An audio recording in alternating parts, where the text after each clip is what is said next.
Tatanggapin na natin ang alok ni Don Enrico. Mas mabuti nang maging asawa siya ng matandang yon kaysa mamatay tayo sa gutom. At saka, huwag na siyang mag-inarte. Utang na loob niya sa atin ang buhay niya, kaya dapat lang nabayaran niya iyon. Sa labas ng siwang ng pinto, nanigas ang buong katawan ni Hani. Hawak niya ng mahigpit ang isang mainit na mangkok ng lugaw na maingat niyang niluto. Kaninang umaga lamang ay umiiyak ang kanyang ina na si Aling Rosa. Dumadaing ng matinding sakit sa katawan, kaya halos hindi siya pumasok sa pabrika para lamang maalagaan ito. Ang init ng singaw mula sa mangkok ay tila hindi na niya maramdaman dahil sa lamig na unti-unting gumagapang sa kanyang mga ugat patungo sa kanyang puso. Walang luhang tumulo mula sa kanyang mga mata. Sa halip, isang matinding pamamanhid ang umagaw sa kanyang pandama. 5 taon. 5 taon siyang nagpakuba sa pagtatrabaho, nagtitiis sa kakarampot na tulog, at kinakalimutan ng sariling pangarap, maibigay lamang ang pambili ng gamot ng ina at pambayad sa patong-patong na utang sa sugal ng kanyang amang si Mang Tomas. Ngayon, sa isang iglap, ang pamilyang pinagsilbihan niya ng buong puso ay walang awang nagpresyo sa kanyang pagkatao. Nakinig siya sa pag-uusap ng kanyang mga magulang kung magkano ang ibibigay na paunang bayad ng matandang negosyante. Hindi na siya isang anak para sa kanila. Siya ay isa na lamang kalakal na ipagpapalit upang mapanatili ang kanilang luho. Nanginig ang mga daliri ni Hani. Sa kabila ng matinding pagkawasak ng kanyang pagkatao, nakuha pa rin niyang mag-ingat. Dahan-dahan at walang anumang ingay na inilapag niya ang mangkok ng lugaw sa sahig na gawa sa kawayan. Tiniyak niyang hindi lilikha ng anumang pag-inggit ang porselana na maaring makatawag sa pansin ng 2 taong nagtatawanan sa loob ng silid. Iyon na ang huling pag-aalaga na matatanggap nila mula sa kanya. Tumalikod siya at bumalik sa kanyang maliit at madilim na kwarto. Wala siyang inaksayang sandali. Kinuha niya ang kanyang lumang backpack na unti-unti nang naghihimulmol. Isinilid niya ang 3 pira-pirasong kamiseta, isang kupas na pantalon, at ang pinakamahalagang bagay na pag-aari niya, isang maliit na notebook kung saan nakalista ang lahat ng sentimong pinaghirapan at ibinayad niya para sa mga utang ng pamilya Vergara. Hindi siya dumaan sa pintuan. Maingat niyang binuksan ang bintana at lumusot palabas. Sinuong ang napakalakas na buhos ng ulan sa kalagitnaan ng gabi sa Pampanga. Ang mabigat na pagbagsak ng tubig mula sa kalangitan ay tila naghuhugas sa mga kasinungalingang matagal nang bumalot sa kanyang buhay. Habang naglalakad sa maputik na eskinita, panandali ang napahinto si Hani. Sa ilalim ng malaking puno ng mangga sa tapat ng kanilang bakuran, napansin niya ang isang matangkad na anino ng isang lalaking nakatayo sa dilim, nakapamulsa at tahimik na nakamasid sa kanyang pagtakas. Hindi niya maaninag ang mukha nito dahil sa kawalan ng ilaw at sa kapal ng ulan na namamagitan sa kanila, ngunit may kakaibang pamilyaridad sa malapad na balikat nito na nagdulot ng paninikip sa kanyang dibdib. Pinili niyang huwag nang lumingon pa at binilisan ang paghakbang papalayo sa lugar na minsang tinawag niyang tahanan. Makalipas ang ilang oras, nakasakay na si Hani sa isang bus patungong Maynila. Ang matinding lamig mula sa aircon ay sumuot sa kanyang basang mga damit, ngunit mas nanlalamig ang kanyang kaluluwa. Isang katanungan ang patuloy na sumusugat sa kanyang isipan habang nakatingin sa madilim na kalsada sa labas ng bintana. Saan siya pupunta kung ang mismong mga taong nagbigay sa kanya ng buhay ang siyang handang kumitil nito? Nang lumapit ang konduktor upang maningil ng pamasahe, ipinasok ni Hani ang kanyang nanginginig na kamay sa bulsa ng kanyang bag. Ngunit imbes na ang maliit niyang pitaka ang makapa, malamig na hangin ang sumalubong sa kanyang mga daliri. Kinapa niya ang ilalim ng bag at doon niya natuklasan ang isang mahabang hiwa ng laslas. Nawawala ang lahat ng kanyang inipong pera para sa pagtakas. Ang tanging naiwan sa kanya ay ang tuloy-tuloy na pagyanig ng makina ng sasakyan at ang walang awang panginginig ng kanyang sariling katawan sa gitna ng kawalan ng pag-asa.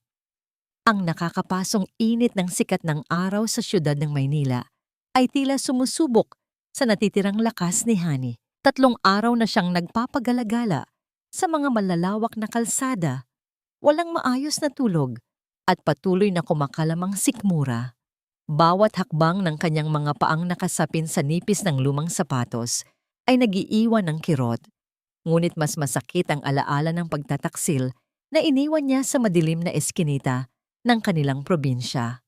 Wala siyang pera, kahit isang kusing matapos pagnakawan sa loob ng bus patungo sa syudad. Nang mapadako ang kanyang paningin sa isang maruming bangketa, nakita niya ang isang barya na naiwan sa gilid ng daan. Nangihina siyang yumuko upang pulutin ito. Maingat niyang pinunasan ang alikabok sa ibabaw ng barya gamit ang dulo ng kanyang kupas na damit. Saka ibinulsa na tila ba ito ang pinakamahalagang yaman sa mundo. Bawat sentimo para sa kanya ngayon ay katumbas ng pag-asa at kalayaan. Dinala siya ng kanyang mga pagod na paa sa isang maliit na karinderya na nangangailangan ng tagahugas ng pinggan. Tinanggap niya ang trabaho nang walang pag-aalinlangan, kapalit lamang ng libreng pagkain at isang masikip na espasyo sa loob ng madilim na bodega kung saan siya maaaring matulog. Ang amoy ng mantika at lumang bawang ay naging kakampi niya sa gabi, habang ang mga tumpok ng sako ng bigas ang nagsilbing unan sa kanyang napapagod na katawan. Sa kabila ng labis na pagpapagal, hindi niya ininda ang pamamanhid ng kanyang mga braso. Ngunit nitong mga nakaraang gabi, tuwing siya ay nagtatapon ng basura sa likurang bahagi ng tindahan, madalas niyang mapansin ang isang pamilyar na itim na sasakyan na tahimik na nakaparada sa tapat ng kalsada. Walang bumababa mula rito. Tanging ang madilim na salamin lamang ang nakatutok sa pwesto ng karinderya, nag-iiwan ng kaba at malalim na katanungan sa kanyang isipan kung mayroon bang nakasubaybay sa kanyang mga galaw. Lumipas ang ilang linggo ng walang patid na pagtatrabaho. Nakahanap si Hani ng pangalawang pagkakakitaan bilang tagapunas ng sahig sa isang malaking gusaling pangkomersyo. Naging magkalaban niya ang oras kung saan sa umaga ay nakikipagbuno siya sa mga bundok ng hugasin sa karinderya at sa gabi ay nag-iisa siyang nagpapakintab sa malalawak na pasilyo ng kumpanya. Ngunit ang katawan ng tao ay may hangganan.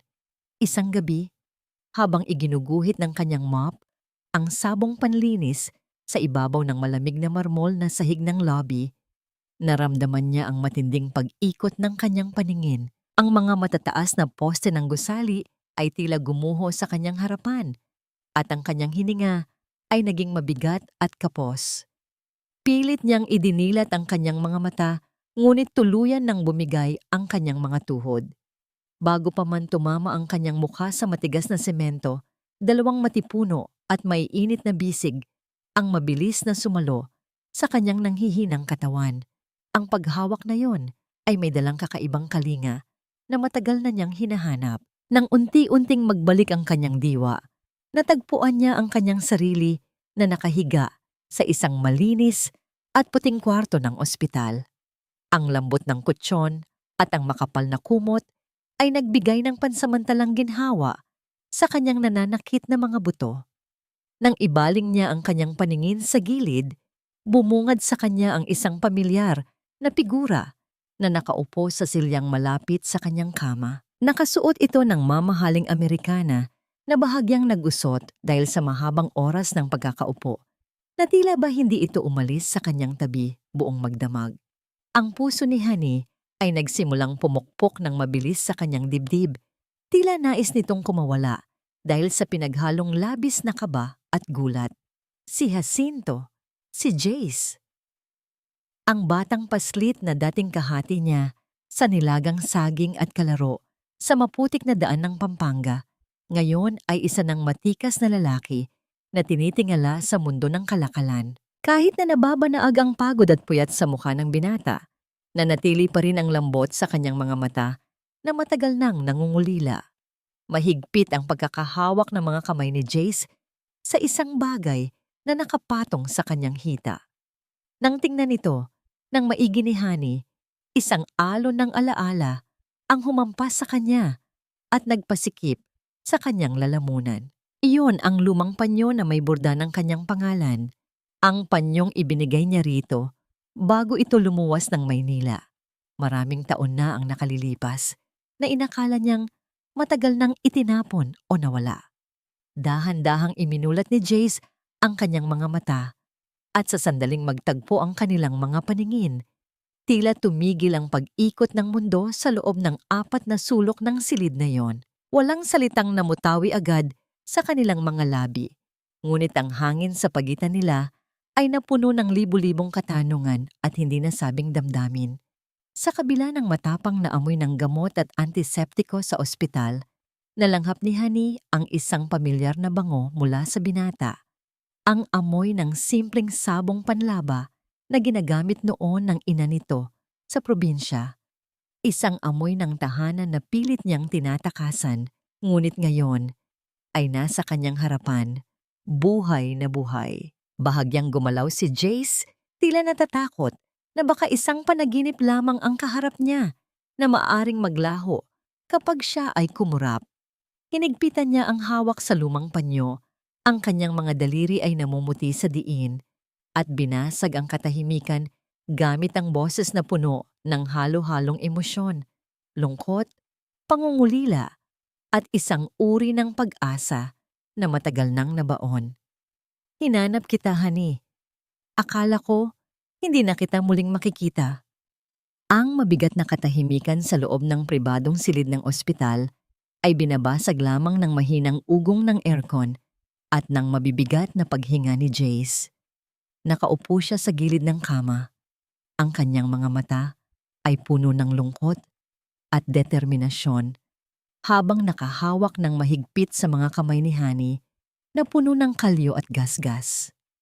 Ramdam ni Honey ang panginginig ng mga daliri ng binata, isang senyales ng matinding emosyon na pilit nitong pinipigil. Tila ba ang bawat segundong lumipas na magkahiwalay sila ay isang sugat na ngayon lamang naghihilom. Nagsalita si Jace, ang kanyang boses ay garalgal at puno ng pagsusumamo. Inalok niya ang isang solusyon na sa tingin niya ay magtatapos sa lahat ng paghihirap ng dalaga. Sinabi niyang kaya niyang bayaran ang lahat ng utang ng pamilya, Vergara, sa isang pirma lang ng tseke na kaya niyang ibigay ang kalayaan ni Honey mula sa mga magulang nito upang hindi na siya muling magtago o magutom. Para kay Jace, ito ay isang simpleng transaksyon ng pagmamahal, isang paraan upang protektahan ang babaeng kababata na hindi niya kailanman nakalimutan. Ngunit para kay Honey, ang alok na ito ay tila isang bagong kadena. Dahan-dahan niyang binawi ang kanyang mga kamay mula sa pagkakahawak ng binata. Tinitigan niya ito ng diretso sa mga mata at sa kabila ng panghihina ng kanyang katawan, ang kanyang dignidad ay nanatiling matibay at hindi natitinag. Ipinaliwanag ni Honey sa mahinahong tinig na hindi siya tumakas sa anino ng kanyang mga magulang upang maging utang na loob naman ng ibang tao. Ayaw niyang tingnan siya ni Jace bilang isang kaawa-awang babae na kailangang iligtas gamit ang pera. Ang kanyang kalayaan ay dapat naggaling sa kanyang sariling pawis at pagsisikap, hindi isang regalo na magpapabigat sa kanyang konsensya habang buhay. Nakita ni Honey ang pagdaan ng sakit sa mukha ni Jace, ang pagkabigo ng isang lalaking gusto lamang tumulong, ngunit sa huli ay naintindihan nito ang kanyang punto. Ang paggalang sa mga mata ng binata ay mas lalong tumingkad. Sa halip na ipilit ang pera, inalok niya si Honey ng isang marangal na trabaho sa kanyang kumpanya bilang tagalinis at tagaayos sa warehouse. Isang trabahong may sapat na sahod at benepisyo, kung saan ang matatanggap niya ay bunga ng kanyang paghihirap at hindi ng awa. Tinanggap ito ni Honey ng buong puso. Makalipas ang ilang araw ng pagpapagaling, nagsimula siya sa kanyang bagong tungkulin. Suot ang simpleng uniforme, naramdaman niya ang gaan ng loob na mayroon siyang sariling kakayahan. Sa kanyang unang break time, Habang nag-iisa sa isang sulok ng pantry, nagulat siya nang lumapit si Jace na may dalang isang mainit na mangkok. Ang pamilyar na amoy ng luya at manok ay agad na pumuno sa hangin. Ito ay lugaw, katulad ng niluluto niya noon sa Pampanga. Walang ibang sinabi si Jace, inilapag lang nito ang pagkain at tipid na ngumiti bago bumalik sa kanyang opisina. Ang simpleng mangkok na yon ay higit pa sa pagkain. Ito ay isang tahimik na pangako na nandyan lang siya, nakaalalay ng hindi nananakal. Nang maubos na ang lugaw, kinuha ni Honey mula sa kanyang bulsa ang lumang panyo ni Jace na ibinalik sa kanya sa ospital. Maingat niya itong tinupi. Ang bawat kanto ay plansado ng kanyang mga daliri. Bago ito itinago sa pinakailalim ng kanyang bag na parang isang sagradong yaman. Ito ang kanyang angkla sa gitna ng bago niyang mundo. Bumalik siya sa paglilinis ng salaming dingding ng opisina ni Jace, panatag ang loob. Habang abala sa pagpupunas, napansin ni Honey sa gilid ng kanyang mata ang isang anino sa labas ng koridor. May isang babaeng nakatayo doon, nakamasid sa kanya ng matalim. Hindi niya maaninag ang mukha nito, ngunit ang bigat ng tingin ay nagdulot ng kilabot sa kanyang batok. Bago pa man siya makapag-isip, biglang bumukas ang malaking pinto ng opisina. Ang matutulis na takong ng sapatos ay lumikha ng matatalim na tunog sa makintab na sahig. Bawat hakbang ay tila isang banta. Pumasok si Brill, ang nobya ni Jace. Suot ang pinakamagandang damit at ang pinakamapanganib ng ngiti. Ang kanyang mga mata ay nanunuri mula sa ulo hanggang paa ni Honey, na para bang tinitingnan ang isang basurang naligaw sa palasyo. So ito pala ang bagong charity case mo, Honey. Ang matamis ngunit nakalalasong bati ni Brill habang papalapit kay Jace, hindi inaalis ang tingin kay Honey. Sa loob ng malalamig na dingding ng opisina, ang presensya ni Brill ay tila isang mabigat na ulap na bumabalot sa bawat sulok. Ang halimuyak ng kanyang mamahaling pabango ay nagsisilbing paalala ng malawak na agwat sa pagitan ng kanilang mundo ni Honey. Sa bawat pagbisita ng dalaga, dala nito ang mga matatamis ng ngiti na hindi naman umaabot sa kanyang mga mata at mga papuring tila patalim na nakatago sa loob ng seda.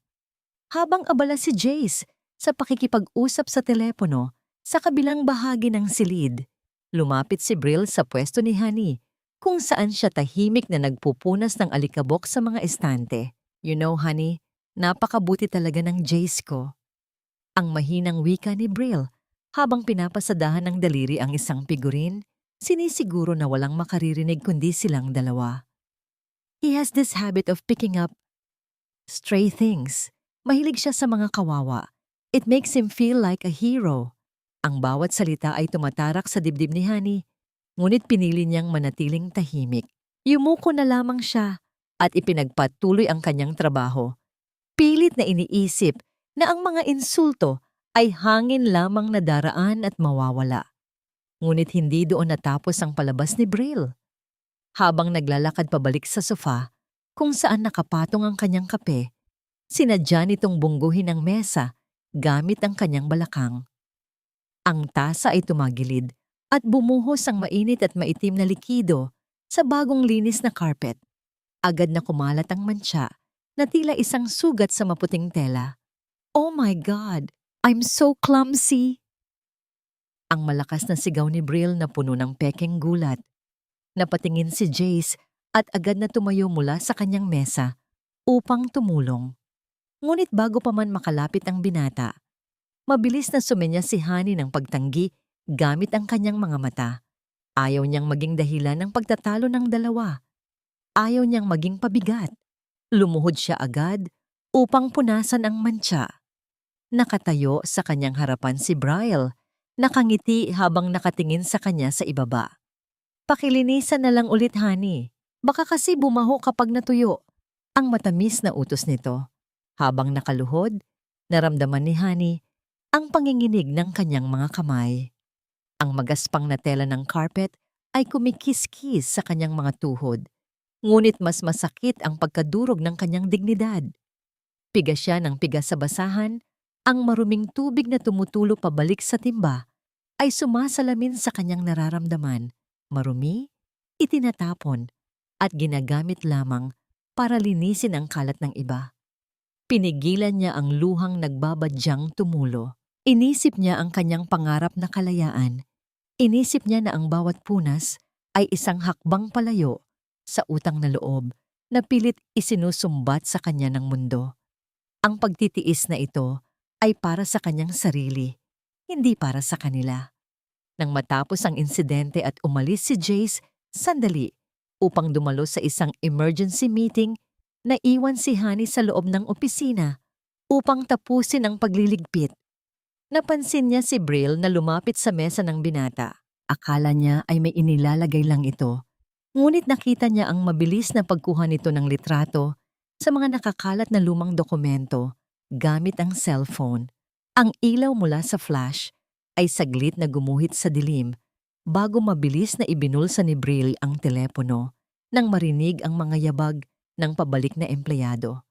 Nagkunwari si Honey na walang nakita at nagmamadaling lumabas patungo sa madilim na bodega ng mga kagamitan. Sa loob ng masikip at maalikabok na silid, napaupo si Honey sa isang lumang bangko.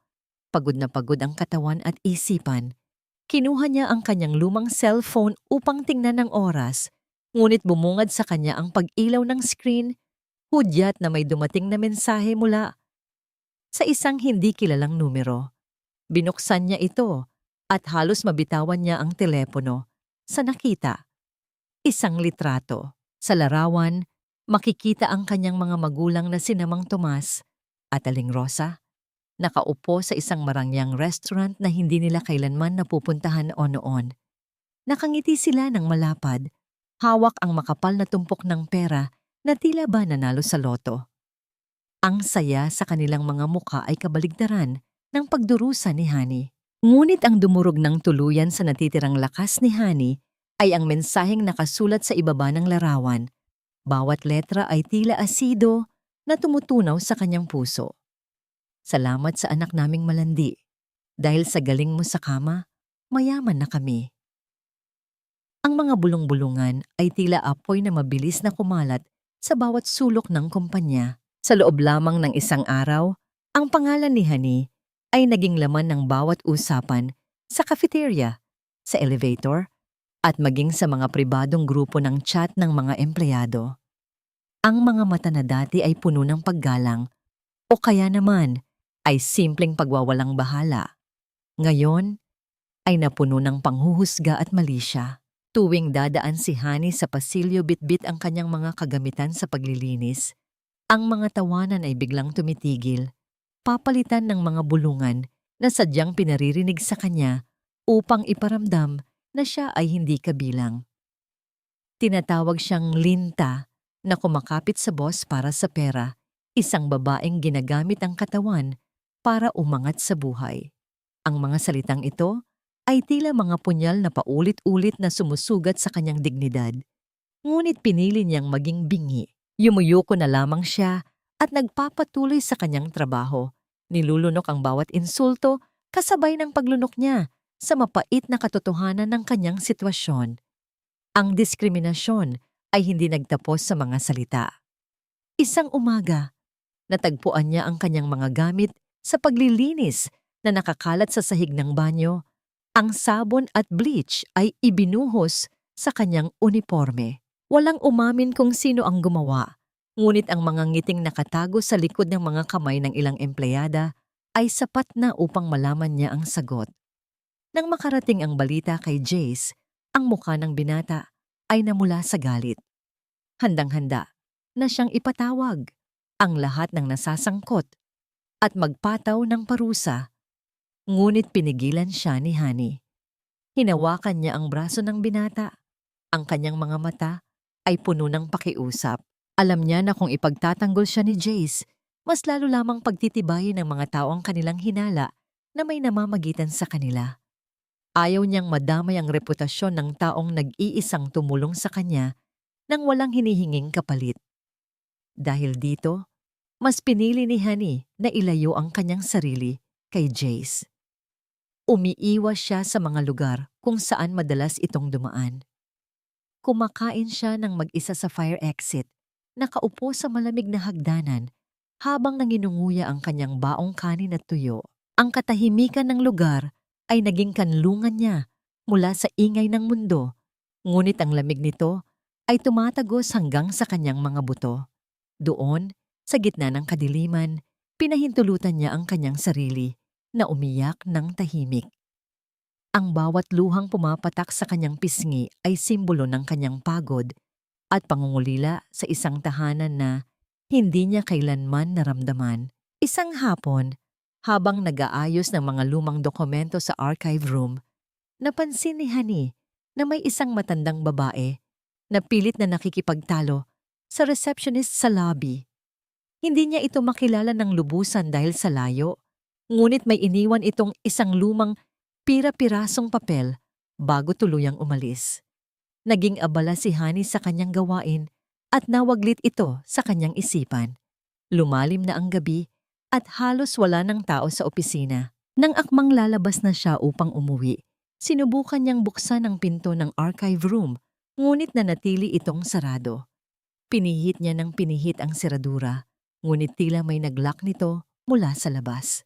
Kinapa niya ang kanyang bulsa upang kunin ang cellphone at tumawag ng tulong, ngunit naalala niyang naiwan niya ito sa kanyang bag sa locker room bago siya pumasok dito.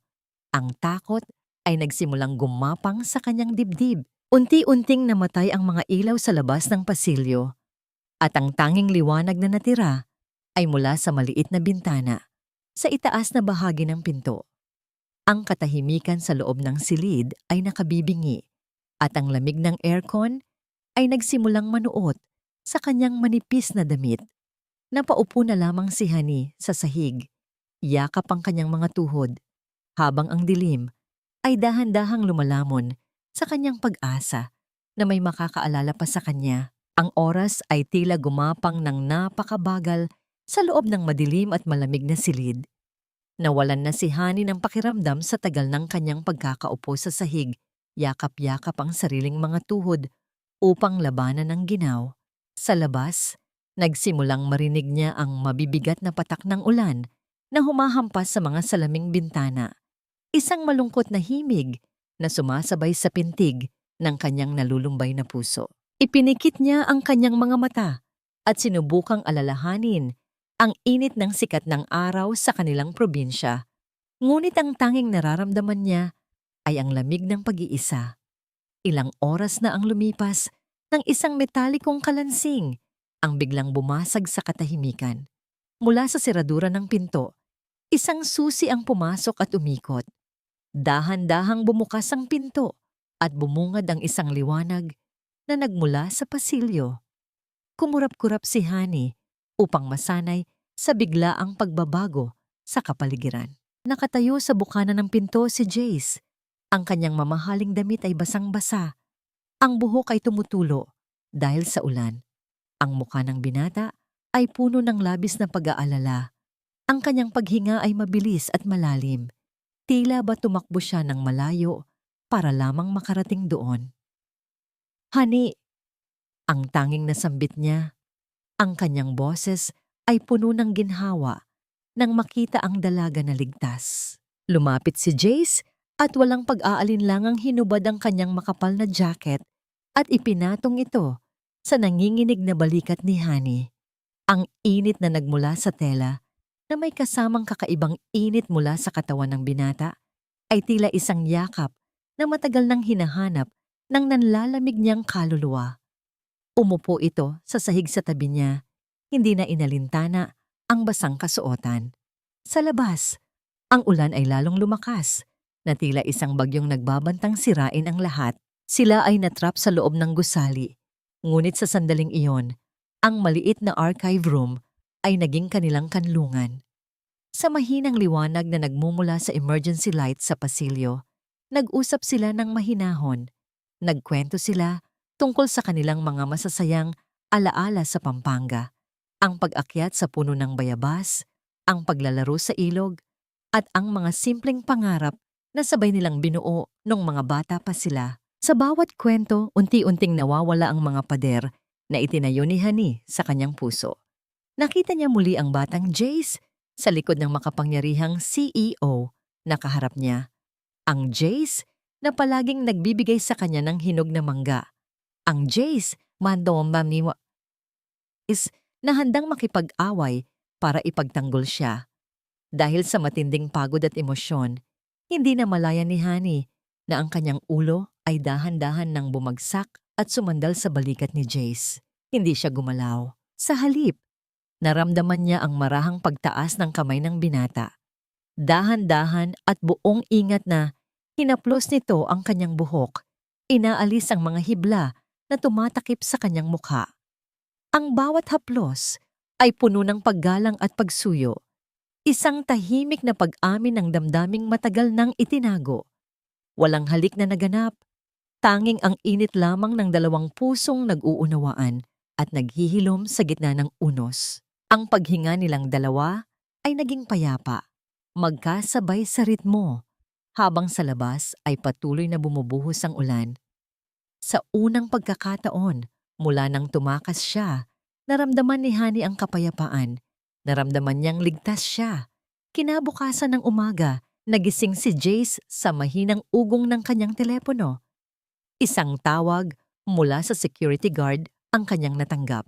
Habang nakikinig sa kabilang linya, unti-unting nawala ang ngiti sa kanyang labi at napalitan ng isang seryosong ekspresyon na puno ng pag-aalala.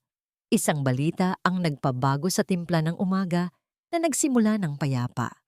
Pagbaba ni Honey sa lobby ng kumpanya, makalipas ang ilang oras, bumungad sa kanya ang isang eksenang hindi niya inaasahan.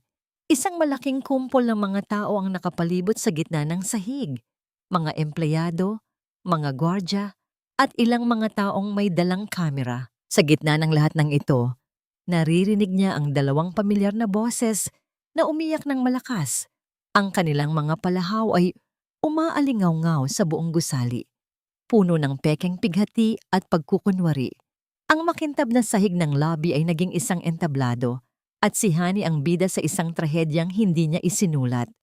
Sa gitna ng kumpol ng mga taong nag-uusyoso, nakaluhod ang kanyang mga magulang. Si Aling Rosa ay humahagulgol ng malakas. Ang kanyang mga hikbi ay umaalingaw-ngaw sa matataas na kisame ng gusali. Habang si Mang Tomas naman ay paulit-ulit na sinusuntok ang sariling dibdib sa isang palabas ng pekeng pagsisisi. Ang mga ilaw mula sa mga kamera ng cellphone na nakatutok sa kanila ay tila mga bituing nagniningning sa kanyang pinakamadilim na umaga. "Anak Honey, maawa ka sa amin." Ang palahaw ni Aling Rosa, ang kanyang boses ay basag at puno ng pagmamakaawa. Itinaas niya ang isang lukot na piraso ng papel, isang pekeng reseta ng gamot, at iwinagayway ito sa hangin na parabang ito ang ebidensya ng kanyang nalalapit na kamatayan. "Wala ka na bang puso? Tinalikuran mo kami para lang sa lalaking ito. Mamatay na ang nanay mo dahil sa sama ng loob. Honey, wala kang utang na loob." Ang mga bulungan sa paligid ay lumakas. Bawat isa ay tila isang batong ipinupukol sa kanyang pagkatao. Kinukondena siya ng kanilang mga mata. Hinuhusgahan siya bilang isang masamang anak na ipinagpalit ang pamilya sa karangyaan. Sa di kalayuan, sa likod ng isang malaking haligi, nakatayo si Brawley. Hindi ito nakikisali sa gulo. Ngunit ang isang maliit at halos hindi mapansing ng ngiti ng tagumpay sa kanyang mga labi ay mas malinaw pa sa anumang salita. Siya ang direktor ng palabas na ito at si Honey ang biktima. Naramdaman ni Honey ang pag-init ng kanyang mga pisngi, hindi dahil sa galit, kundi dahil sa matinding kahihiyan. Ang init ng jacket ni Jace mula kagabi ay tila tuluyan ng naglaho, napalitan ng isang nanunuot na lamig na nagmula sa kanyang sariling dugo at laman. Akmang hahakbang palapit si Jace, ang kanyang panga ay matigas sa galit. Ang kamay ay dumukot na sa bulsa para kumuha ng checkbook, isang mabilis na solusyon upang bilhin ang katahimikan at iligtas si Honey sa kahihiyang ito. Ngunit bago pa man niya mailabas ang panulat, naramdaman niya ang isang mahigpit na pagkakahawak sa kanyang pulso. Si Honey, tumingala siya sa dalaga at natigilan. Ang Honey na nakikita niya ngayon ay hindi na ang babaeng umiiyak sa fire exit o nanginginig sa takot sa archive room. Ang huling butil ng luha ay marahang gumulong sa kanyang pisngi. Isang paalam sa kanyang kahinaan bago tuluyang tumigas ang kanyang ekspresyon. Ang kanyang mga mata na dati puno ng lungkot, ngayon ay nagliliyab sa isang nakapangingilabot na katahimikan, para bang sa isang iglap, namatay ang pamilyang matagal niyang inakalang buhay pa sa kanyang puso. Binitawan niya ang braso ni Jace at dahan-dahang tumalikod sa nagwawalang mga magulang. Hindi na niya sila tiningnan. Ang kanilang mga sigaw ay naging isang malayong ugong na lamang sa kanyang pandinig. Kalmado siyang naglakad patungo sa isang sulok kung saan nakalagay ang kanyang lumang backpack. Sa harap ng daan-daang matang nakamasid, dahan-dahan niyang ibinaba ito sa sahig. Ang tunog ng zipper na dahan-dahang bumubukas ay tila mas malakas pa kaysa sa mga palahaw ng kanyang ina. Mula sa loob, kinuha niya ang isang luma at kupas na notebook. Ang mga pahina nito ay naninilaw na sa katagalan. Ang mga palahaw ay unti-unting humina at napalitan ng mga nagtatakang bulungan nang buklatin ni Honey ang luma niyang notebook. Ang bawat pahina ay puno ng kanyang sulat kamay, mga numero, petsa, at mga pangalan na tanging siya lang ang nakakaalam ng bigat. Tumingin siya sa mga kamera ng cellphone na nakatutok sa kanya, hindi na isang biktima, kundi isang saksi sa sarili niyang krus. Huminga siya ng malalim at sa isang tinig na kalmado, ngunit matatag na umalingaw-ngaw sa buong lobby, sinimulan niyang basagin ang katahimikan at ang mga kasinungalingan. April 15, 2018, 5,000 piso, pambayad sa utang ni tatay kay Mang Karding sa sabungan. Ang simula niya, ang kanyang boses ay walang bahid ng emosyon. Mayo 2, 2018, 3,000, pambili ng bagong bestida ni nanay para sa binyag ng anak ni Kumaring Susan. Nagpatuloy siya, binabasa ang bawat linya na nakasulat sa notebook. Bawat sentimong ipinadala niya sa nakalipas na 5 taon ay nakatala. Ang pampagamot, ang pambayad sa kuryente, ang pang-araw-araw na gastos, at ang pinakamalaki sa lahat, ang mga utang sa sugal na tila walang katapusan. Ang mga taong dati ay mapanghusga ay nagsimulang magbago ng tingin. Ang kanilang mga mukha ay napuno ng gulat at pag-unawa. Natahimik na rin sa pag-iyak sina Mang Tomas at Aling Rosa. Ang kanilang mga mukha ay namumutla. Tila ba ang bawat salita ni Honey ay isang sampal na hindi nila nakikita. Nang marating niya ang huling pahina, isinara ni Honey ang notebook. Ngunit hindi pa siya tapos. Kinuha niya ang kanyang lumang cellphone at sa isang pindot lamang, isang pamilyar na tunog ang pumuno sa hangin. Ito ay isang voice recording, garalgal at mahina dahil sa lakas ng ulan sa likuran. Ngunit malinaw pa rin ang bawat salita. Iyon ang boses ng kanyang ina noong gabing tumakas siya. Tatanggapin na natin ang alok ni Don Enrico. Mas mabuti nang maging asawa siya ng matandang iyon kaysa mamatay tayo sa gutom. Utang na loob niya sa atin ang buhay niya. Isang nakabibinging katahimikan ang bumalot sa buong labi. Kahit ang pinakamaliit na paghinga ay maririnig, wala nang naglakas loob na magsalita. Nawala ang nangiti sa mukha ni Bryle, napalitan ng pagkabigla. Nakita niya ang pagtingin ni Mang Tomas at Aling Rosa sa kanya. Isang tingin na puno ng takot at paninisi. Ang maskara ng pagiging kaawa-awang mga biktima ay tuluyan ng napunit. Inilalantad ang tunay na mukha ng kasakiman at pagtataksil. Hinarap ni Honey ang kanyang mga magulang sa huling pagkakataon. Ang kanyang mga mata ay hindi na naglalaman ng sakit, kundi ng isang malamig na pagtanggap sa katotohanan. Bayad na po ako. Ang mahina, ngunit malinaw niyang wika. Binayaran ko na ang buhay na ipinagkaloob niyo. Mula sa araw na ito, wala na akong utang na loob. At mula sa araw na ito, wala na kayong anak. Upang protektahan si Jace at ang kumpanya mula sa iskandalong siya ang naging sentro, dahan-dahan niyang inilapag ang kanyang company ID sa reception desk. Isang simpleng kilos na sumisimbolo sa kanyang formal na pagbibitiw. Hindi na siya lumingon pa. Taas noo siyang naglakad palabas ng gusali, palayo sa mga taong sumira sa kanya. Palayo sa nakaraang pilit siyang iginagapos. Ang sikat ng araw sa labas ay sumalubong sa kanya. Isang pangako ng bagong simula. Kinabukasan ang balita tungkol sa drama sa lobby ay kumalat na parang apoy. Ngunit si Honey ay tila naglaho na parang bula. Walang nakakaalam kung saan siya nagtungo. Habang mag-isang nakaupo sa kanyang opisina, gulong-gulo ang isip, nakatanggap si Jace ng isang sobre na iniwan para sa kanya. Sa loob nito ay ang lumang pirapirasong papel na iniabot ng matandang babae mula sa Pampanga sa receptionist noong isang araw. Isang dokumentong magbabago sa lahat ng kanyang nalalaman.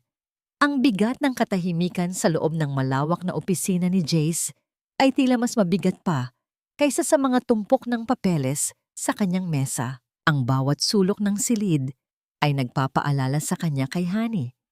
Ang amoy ng panlinis sa sahig, ang kintab ng salamin, ang alaala ng dalagang tahimik na nakaupo sa sahig ng archive room.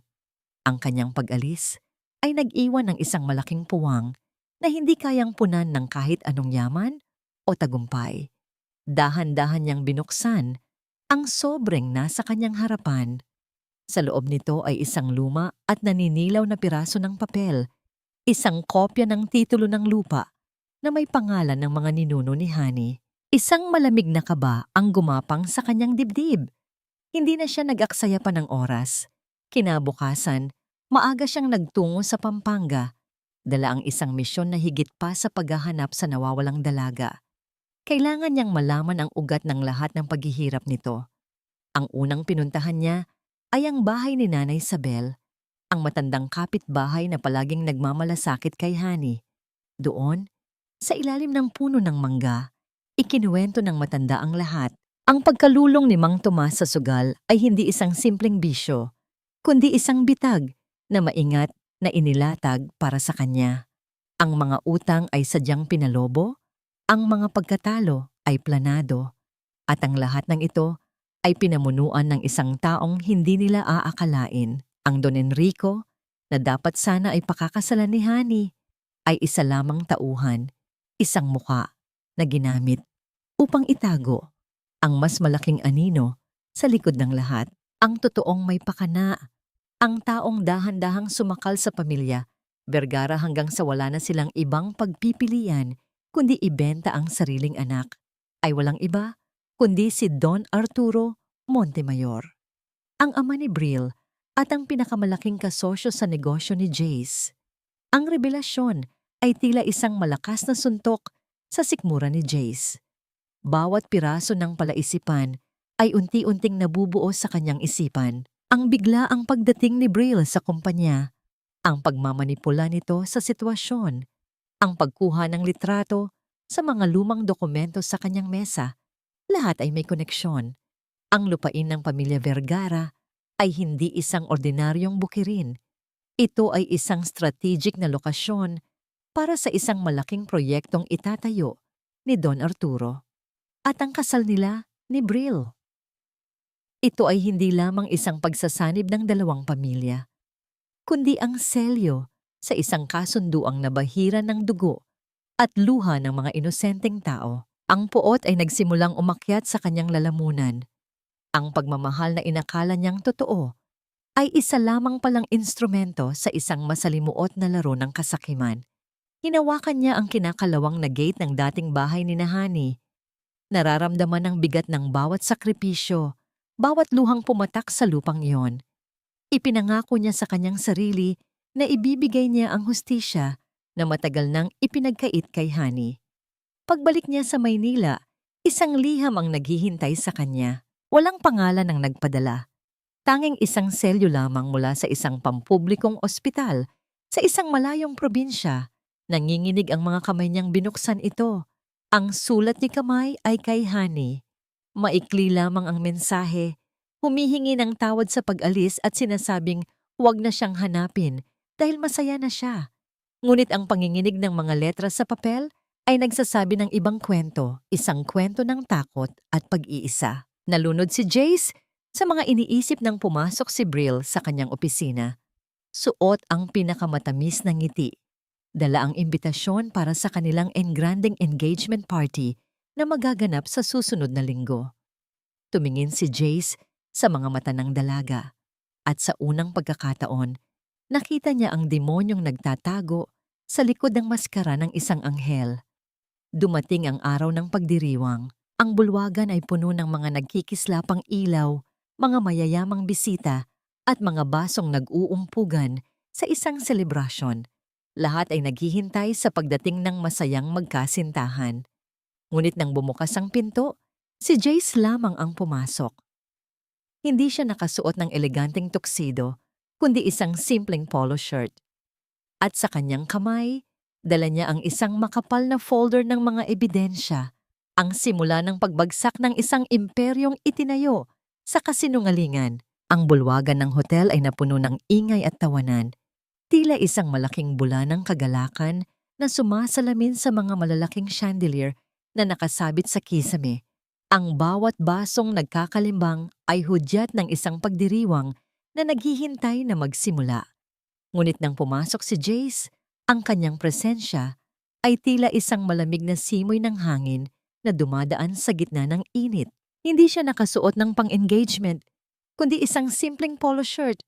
At ang hawak niyang makapal na folder ay tila mas mabigat pa kaysa sa isang gintong singsing. Diretso siyang naglakad patungo sa isang pabilog na mesa kung saan nakaupo sina Don Arturo at Brill, na abala sa pakikipag-usap sa ilang mga bisita. Agad na napansin ni Brill ang kanyang kasintahan. Lumipad ang kanyang kamay upang akbayan si Jace. Ngunit walang imik na inilapag ng binata ang folder sa gitna ng mesa, sa pagitan nila ni Don Arturo. Ang nangiti ni Brill ay unti-unting nawala sa kanyang labi. Papa, Brill! Ang kalmadong wika ni Jace, ang kanyang boses ay may malamig na awtoridad. I think we need to talk. Ngayon din. Napasulyap si Don Arturo sa folder at agad na kumunot ang kanyang noo. Ang kanyang mga mata ay nagtagpo sa mga mata ni Jace at sa pagitan nila ay isang hindi nakikitang labanan ng kapangyarihan ang nagsimula. Hinila niya ang folder at binuksan ito. Lumabas ang mga kopya ng lumang titulo ng lupa, mga resibo ng utang ni Mang Tomas at mga transaksyon sa bangko na nagpapakita ng maingat na pagmamanipula sa pamilya Vergara. Habang binabasa ni Don Arturo ang mga dokumento, unti-unting nawala ang kanyang kulay. Ang kanyang mukha ay namutla at namuo, ang mga butil ng pawis sa kanyang noo. What is this, Jace? Ang galit na bulong ni Don Arturo. Are you trying to ruin me? I'm merely trying to expose the truth. Ang tugon ni Jace, ang kanyang mga mata, ay nananatiling matatag.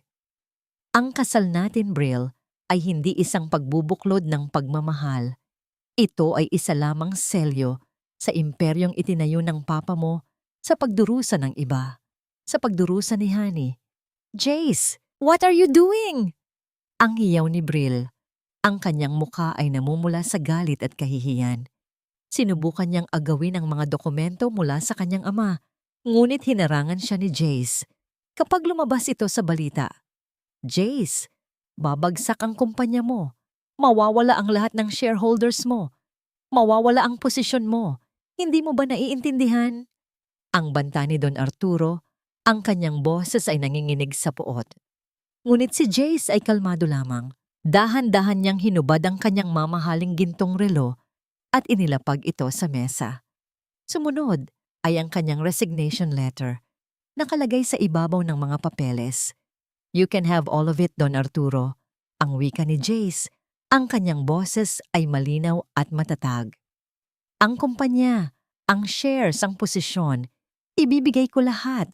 Hindi ko kayang manatili sa isang imperyong itinayo sa kasinungalingan at pagdurusa. Mas pipiliin kong maging mahirap at malaya kaysa manatili sa isang gintong hawla na puno ng kasamaan. Ang mga salitang iyon ay tila isang bomba na sumabog sa buong bulwagan. Gulat ang lahat ng mga bisita.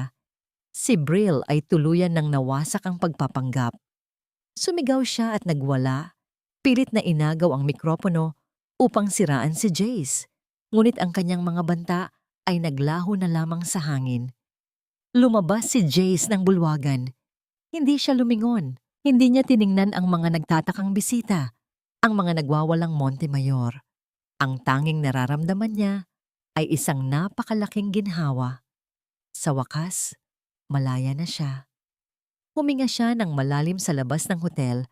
Ang sariwang hangin ay sumalubong sa kanyang mukha. Tumingala siya sa madilim na kalangitan. Isang ngiti ang dahan-dahang gumuhit sa kanyang mga labi.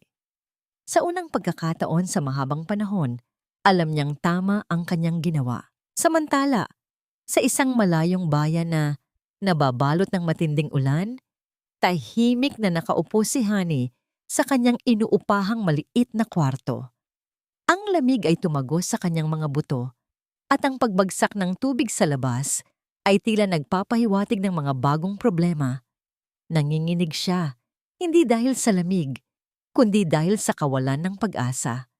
Nang may marahang kumatok sa kanyang pinto, tila ba nagising ang lahat ng kanyang takot. Sino kaya ang naghahanap sa kanya sa gitna ng gabing iyon? Ang malakas na buhos ng ulan ay patuloy na bumabagsak sa bubong ng maliit na inuupahang kwarto ni Honey. Ang bawat pagkatok sa pinto ay tila isang bagong hampas sa kanyang nalulumbay na puso, nagdudulot ng kaba at takot. Dahan-dahan siyang tumayo. Ang bawat galaw ay puno ng pag-iingat at lumapit sa pinto. Inilagay niya ang kanyang kamay sa seradura, ang kanyang mga daliri ay nanginginig sa pag-alinlangan. Ngunit ang pag-uusisa ay mas malakas kaysa sa takot. Maingat niyang binuksan ang pinto at sa munting siwang, bumungad sa kanya ang isang pamilyar na anino. Nakatayo sa labas si Jace, basang-basa ng ulan. Wala ang kanyang mamahaling sasakyan, wala ang kanyang mga bodyguards, wala ang suot niyang suit. Ang dating CEO na makapangyarihan ay tila naglaho, napalitan ng isang simpleng lalaki na may mga matang puno ng pag-aalala at pagmamahal. Ang kanyang buhok ay tumutulo sa tubig. Ang kanyang damit ay nakadikit sa kanyang katawan. Ngunit ang kanyang nangiti ay tila liwanag na bumabasag sa dilim ng gabi. Honey, ang tanging nasambit niya. Ang kanyang boses ay garalgal dahil sa lamig at emosyon. Hinanap kita. Bumuhos ang mga luha sa mga mata ni Honey, hindi dahil sa lungkot, kundi dahil sa labis na kaligayahan. Ang lahat ng bigat na matagal niyang dinala sa kanyang mga balikat ay tila unti-unting lumuwag. Sa isang iglap, tumakbo siya papalapit kay Jace at mahigpit na niyakap ang binata. Ang init ng katawan ni Jace, sa kabila ng lamig ng ulan, ay tila isang balabal na bumabalot sa kanya. Nagbibigay ng kapayapaan na matagal na niyang hinahanap. Ipinatong niya ang kanyang mukha sa dibdib ng binata. Nakikinig sa mabilis na pintig ng puso nito na tila sumasabay sa pintig ng kanyang sariling puso. Naiwala ko lahat, Honey. Ang bulong ni Jace habang mahigpit siyang niyayakap. Ang kumpanya, ang shares, ang yaman, lahat. Pero natagpuan ko ang daan pabalik sa'yo. Ikaw ang pinakamahalaga sa lahat. Nanginginig ang mga kamay ni Honey habang iniikot niya ang kanyang braso sa likod ng binata. Hindi niya inalintana ang basang damit ni Jace, tanging ang init ng yakap nito ang mahalaga. Walang naganap na halik, tanging ang pagdikit lamang ng kanilang mga katawan, ang marahan na paghaplos ni Jace sa kanyang buhok, at ang paghinga nilang dalawa na tila nagiging isa. Sa sandaling iyon, ang maliit na inuupahang kwarto ay naging kanilang mundo, isang kanlungan mula sa lahat ng sakit at pagdurusa. Nag-usap sila ng mahaba, ang kanilang mga boses ay malumanay at puno ng pag-unawa. Ikinuwento ni Jace ang lahat ng nangyari. kung paano niya nalaman ang tungkol sa panlilinlang ni Don Arturo, kung paano niya sinira ang kasal nila ni Brill, at kung paano niya isinuko ang lahat ng kanyang yaman para sa katotohanan at sa kanilang pag-ibig. Nakinig si Honey ng tahimik, ang kanyang puso ay puno ng pasasalamat at pagmamahal. Hindi ko kailangan ng yaman mo, Jace. Ang mahina niyang wika. Ang kailangan ko ay ang respeto, ang pagmamahal na hindi nang hihingi ng kapalit, at ang kalayaan na maging ako. Nangako sila sa isa't isa na magtatayo sila ng isang buhay na nakatuntong sa pagkakapantay-pantay, respeto, at tunay na pagmamahal. Ang mga sugat ng nakaraan ay unti-unting naghihilom, pinalitan ng pag-asa para sa isang mas magandang kinabukasan. Kinabukasan ng umaga, habang magkasama silang nanonood sa lumang telebisyon ni Honey, isang balita ang bumulaga sa kanila.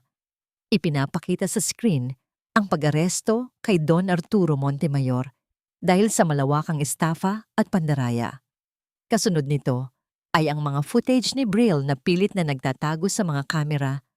Ang kanyang dating ganda ay nabahiran ng kahihiyan at pagkabigo. Ang hustisya ay natagpuan sila ng hindi na kailangang hingin. Sa wakas, ang mga gumawa ng mali ay nagbabayad na sa kanilang mga kasalanan. Ang balita tungkol sa pagbagsak ng pamilya Montemayor ay mabilis na kumalat, tila isang apoy na sumunog sa kanilang dating karangyaan.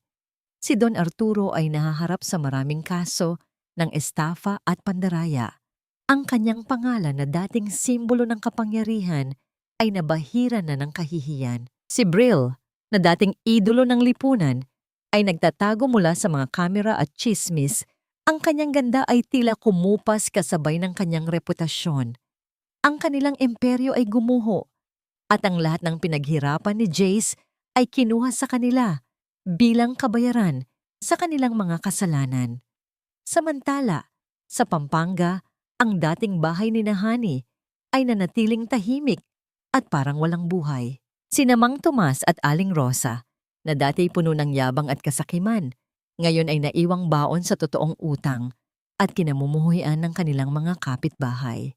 Walang dumadalaw, walang nagtitiwala, at ang bawat sulyap ay puno ng pagpula. Nawala ang kanilang gintong manok, at ang kanilang pinagkukunan ng pera ay natuyo. Sa gutom at kawalan ng pag-asa, sinubukan nilang balikan si Honey. Isang araw, habang abala si Honey sa paghahanap ng trabaho kasama si Jace, natagpuan sila ng kanyang mga magulang. Lumapit si Aling Rosa. Ang kanyang mukha ay puno ng matinding pagmamakaawa. Ang kanyang tinig ay basag sa pag-iyak. Hawak niya ang isang bote ng gamot. Pilit na ipinapakita ang kanyang sakit. Anak, Honey, maawa ka sa amin. Wala na kaming makain. Mamatay na ako sa sakit kung hindi mo kami tutulungan. Ang palahaw ni Aling Rosa, habang si Mang Tomas naman ay nakaluhod sa likuran, ang ulo ay nakayuko sa kahihiyan. Naramdaman ni Honey ang panginginig ng kanyang mga kamay, ang alaala ng mga nakaraang taon, ng mga sakripisyong ginawa niya, at ng mga salitang sinabi sa kanya noong gabing iyon ay muling bumalik. Ngunit sa pagkakataong ito, hindi na siya ang dating Honey. Tumingin siya sa kanyang mga magulang, at sa kanyang mga mata, makikita ang isang halo ng awa at matibay na paninindigan. Nanay, tatay, ang mahina, ngunit matatag niyang wika. Naiintindihan ko po ang sitwasyon niyo, pero hindi ko na po kayang ibigay ang buo kong sarili. Babayaran ko po ang mga gamot niyo, direktang ipapadala ko sa botika. Pero hanggang doon na lang po. Wala na po akong maibibigay na pera. Kailangan ko na pong bumuo ng sarili kong buhay. Ang kanyang desisyon ay tila isang matalim na tabak na pumutol sa huling tanikala ng utang na loob. Umiyak at nagmakaawa ang kanyang mga magulang. Nagsisisi sa huli nilang pagtataksil, ngunit tumalikod na si Honey.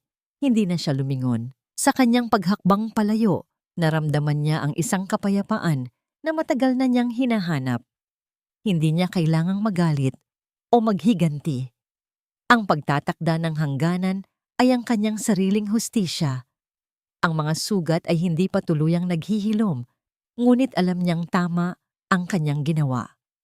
Habang naglalakad siya papalayo, mahigpit na hinawakan ni Jace ang kanyang kamay. Ang simpleng hawak na yon ay nagbigay ng lakas at panatag sa kanyang loob. Hindi na siya nag-iisa. Makalipas ang ilang araw, habang magkasama silang naglalakad sa isang kalsada sa Maynila, nakita ni Honey ang isang bakanteng gusali. Huminto siya at itinitigan ito. Ang kanyang mga mata ay nagningning sa isang bagong pangarap. Kinuha niya ang kanyang lumang notebook at sinimulang iguhit ang isang blueprint. Hindi na ito tungkol sa utang, kundi tungkol sa pag-asa. Sa kanyang tabi, tahimik na nakatayo si Jace.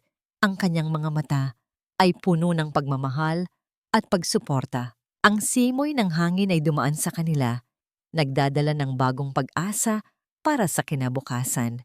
2 taon ang lumipas. Ang bakanting gusaling minsan ay pinangarap lamang ni Honey ay ngayon ay nakatayo ng matayog bilang kanlungan, isang legal at emotional support center para sa mga kababaihang biktima ng pang-aabuso sa pamilya, lalo na sa mga biktima ng pinansyal na pagmamaltrato at sa pilitang pagpapakasal. Sa bawat babaeng natutulungan niya, nakikita niya ang kanyang sarili, at sa bawat ngiti ng kalayaan, nararamdaman niya ang paggaling ng kanyang sariling mga sugat. Si Jace, sa kabilang banda, ay nakapagtatag ng isang bagong shipping logistics firm mula sa simula. Mas maliit ito kaysa sa dati niyang kumpanya, ngunit mas may kabuluhan. Walang kasinungalingan, walang pandaraya, tanging katapatan at sipag lamang ang nagpatakbo sa kanyang negosyo. Masaya siya sa bawat simpleng tagumpay at ang bawat umaga ay puno ng pananabik dahil alam niyang magkasama sila ni Honey sa kanilang paglalakbay. Isang hapon, isinakay ni Jace si Honey sa kanyang lumang sasakyan. Nagtungo sila sa Pampanga, sa lugar na minsan ay pinagmulan ng kanilang pinakamalalalim na sugat. Ngunit sa pagkakataong ito, hindi na ang sakit ang kanilang dala. Sa halip, ang pag-asa at pag-ibig. Nabili ni Jace ang lumang bahay kung saan sila unang naglaro at nangarap. At dahan-dahan itong ipinaayos. Ito ay hindi na isang paalala ng nakaraan, kundi isang simbolo ng kanilang kinabukasan. Sa ilalim ng malaking puno ng mangga, kung saan minsan siyang nakatanaw sa madilim na anino, lumuhod si Jace. Wala siyang malaking singsing na diamante, kundi isang simpleng singsing na may disenyong tila dahon. Isang simbolo ng kanilang pag-ibig na nagmula sa lupa at lumago sa kabila ng unos. Honey, ang wika ni Jace, ang kanyang mga mata, ay puno ng luha ng kaligayahan. Will you build a life with me? Isang buhay na tayo lang ang gagawa ng kwento, walang utang na loob, walang sakit, tanging pagmamahal lang. Tumulo ang mga luha sa mga mata ni Honey. Sa kanyang puso, matagal na niyang natawad ang kanyang mga magulang. Hindi niya kailanman nakalimutan ang kanilang mga pinaggagawa. Ngunit pinili niyang bitawan ang galit. Ang kapayapaan ay natagpuan niya nang piliin niya ang pamilyang rerespeto sa kanya, ang mga taong magmamahal sa kanya ng buong buo at walang kondisyon. Oo, Jace. Oo, ang sagot ni Honey. Ang kanyang boses ay nanginginig sa kaligayahan. Isang simpleng kasal ang naganap sa lumang bahay sa Pampanga. Mga kapitbahay, ilang mga kaibigan, at ang mga babaeng natulungan ni Honey sa kanlungan ang naroon. Hindi na ito ang engrandeng kasal na inakala ng iba. Ito ay isang pagbubuklod ng dalawang kaluluwang naghilom, nagtiwala at nagmahal ng buong katapatan. Ang kwento ni Honey at Jace ay hindi lamang tungkol sa pagmamahal. Ito ay isang aral na ang tunay na pag-ibig, sa pamilya man o kasintahan, ay hindi nanghihingi ng sarili mong kaluluwa bilang kabayaran. Ang tunay na pag-ibig ay nagbibigay ng kalayaan, respeto, at ang karapatang maging ikaw. Sa huling tingin sa papalubog na araw, habang magkayakap sila ni Jace at nagbabahagi ng isang mainit na mangkok ng lugaw, alam ni Honey na natagpuan na niya ang kanyang tahanan.